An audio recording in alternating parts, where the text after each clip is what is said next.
And tonight with a Team 10 exclusive, a guilty plea from the man caught on camera touching himself in front of thousands of football fans. The video went viral, but San Diego police and the city attorney went silent. And now Team 10 reveals the punishment. Investigator Allison Ash is live in the newsroom with the outcome. Allison. Yeah, I got my hands on these documents. This is the charging document, and this document shows the guilty plea and the sentence for lewd behavior in public. The video was shot just before the Chargers-Raiders game in December. We've blurred it to spare you the full visual. The woman who recorded it was in the stands and says children were nearby. She told 10 News she was disgusted as the security guard appeared to pleasure himself just feet from the Chargers girls. Elite Security fired the guard right away, but after months of secrecy, Team 10 discovered the man was quietly charged, arraigned, and sentenced for engaging in lewd and dissolute conduct in a public place, exposed to public view. We're not naming the man for his own protection and because he had a clean record up until the day he decided it was okay to do this in a stadium filled with tens of thousands of people. The man pleaded guilty in exchange for what sources tell me is a light sentence. 3 years probation, counseling, with an emphasis, according to the document, covering sexual component. The man does not have to register as a sex offender. The woman who shot this video on her cell phone told me she hopes the counseling gives him the help he needs, because if it doesn't, someone could get hurt later. We checked the state's website and learned 9 days after the incident, the man voluntarily surrendered his security guard license. Of course, the big questions that remain are why and what was that security guard thinking? His lawyer told me that his client will not do an interview even if we do protect his identity. Now, lewd conduct in public is a misdemeanor. You could get up to 6 months in jail for it. Reporting live in the newsroom, Allison Ash, Team 10. Thanks, Allison. New details in the horrific stabbing of a Rubios employee. Deputies shot and killed his attacker, who we now know was homeless. 10 News reporter Hannah Mullins is live in Solana Beach with what may have been heroic moves. Hannah? That's right. Now, his attacker ran off in this direction. I have been walking around talking to people in nearby businesses like Harcourt's at Bonnie. They're shaken up not just by what they saw at that Rubios, but because of who was hurt. I see him so often, it makes me sick. Katie Lafferty was working 2 doors down during the gruesome attack. It's like only out of a movie. They kept wondering why it had to be Robin Rodriguez. He's like the nicest man. He's the manager at Rubios, and he's known for his big and genuine smile. He's always got his eye out for what people need. Deputies say Emmanuel Ibarra was behind the bloodbath that could have killed him. Witnesses tell me Ibarra, who is homeless, went in wanting a free burrito and left empty-handed.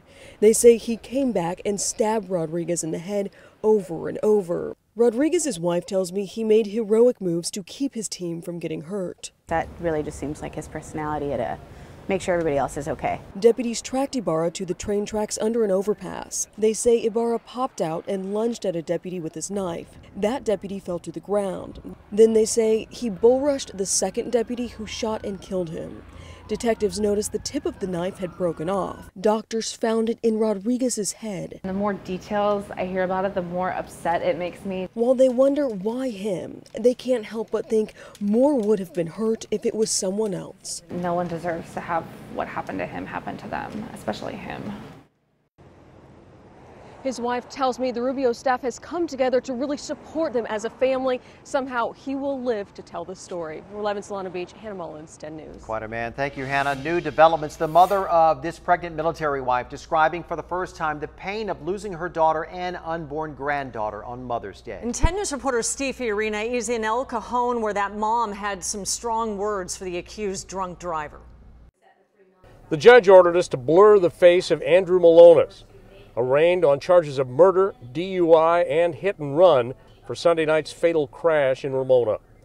The DA says he was driving a GMC Yukon that ran into a Dodge Dart, pushing it into a tree in the center divide, killing the driver of the small car, Jessica Fodderingham. She was 8 months pregnant. Her Marine husband was in the car just in front of them with their 2 sons when he heard a big bang. The vehicle raced past me on the right side, swerving, and I turned to make sure my wife was still behind me, and I see her hit a tree.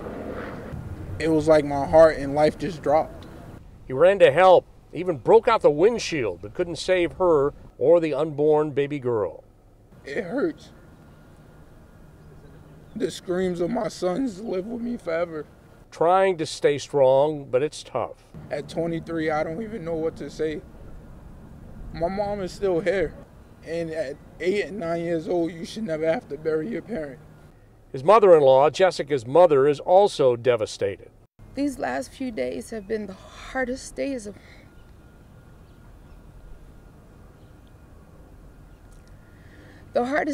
my life. Malonis faces 40 years to life if convicted, but she wants more.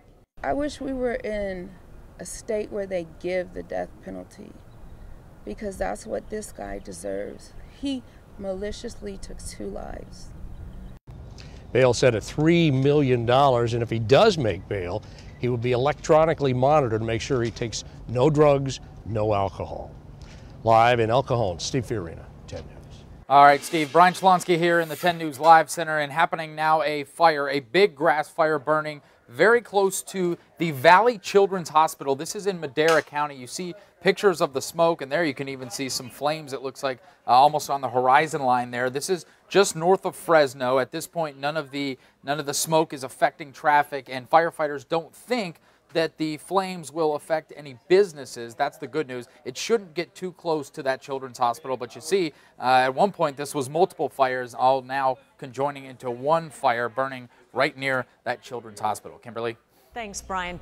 And happening now, a rally in Hillcrest celebrating Chelsea Manning's release from prison. It's being held at Normal Street and University, and it comes just hours after the former Army intelligence analyst walked free after spending 7 years at Fort Leavenworth. She was arrested as Bradley Manning for leaking hundreds of thousands of classified documents, but while in prison, she came out as a transgender woman. Manning was sentenced to 35 years, but President Obama commuted her sentence in January. A developing story: a father will spend 50 years behind bars for killing his wife on New Year's Day in El Cajon. Ati Fanunu was sentenced today. He sat silent in the courtroom, and his wife's sister, brother, and best friend took turns talking about how he tore their family apart when he killed Mary Fanunu back in 2016. He selfishly and intentionally took the life of a kind, loving, generous, innocent woman. He stole my only sister from me, my brother's sister, my parents' daughter, my son's, and my niece's aunt. The couple had 6 children together, and the family says they were having marital problems. A classic car destroyed in a hit-and-run crash saved a woman's life.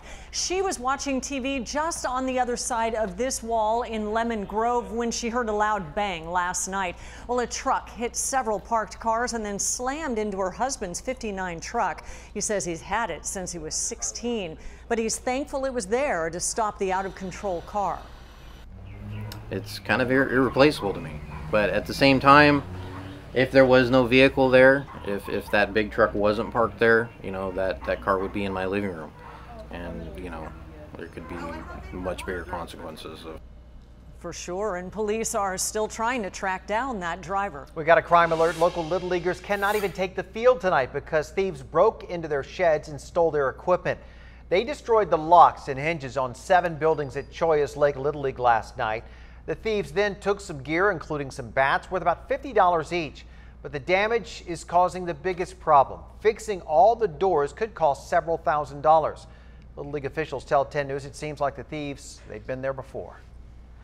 They knew who we were. They knew what we were about. They knew the facility. That hurts even more. It's knowing it's someone almost in our community doing, you know, perpetuating this. Well, the Little League hopes to start playing games again this weekend. New information: the man nominated to head San Diego City College has a track record of helping dreamers go to college. Ricky Shabazz has been nominated to take over as the school's president. He currently works at San Bernardino Valley College. During his time there, he opened a resource center to help undocumented immigrants make the transition to college. If Shabazz's nomination is approved, he will start working in July. We are about 2 weeks away from the San Diego County Fair. Can you believe that? And one of the new additions this year it might be hard to find. There's going to be a speakeasy hidden in a secret location in the Del Mar Grandstand. It's part of this year's theme, Where the West is Fun. And even if you find the speakeasy, you can't just walk in. You're going to need to find cards with a special phrase on the back. Then you get to use that to get to the entrance. You use that phrase to get inside. I still am dreaming about the time we went there and had the chocolate-covered fried Twinkies together. And we loved them. And we did. But this is upping the game. This is. I am into a speakeasy and trying to find it. Yeah. She likes to drink. Hey! We always have fun.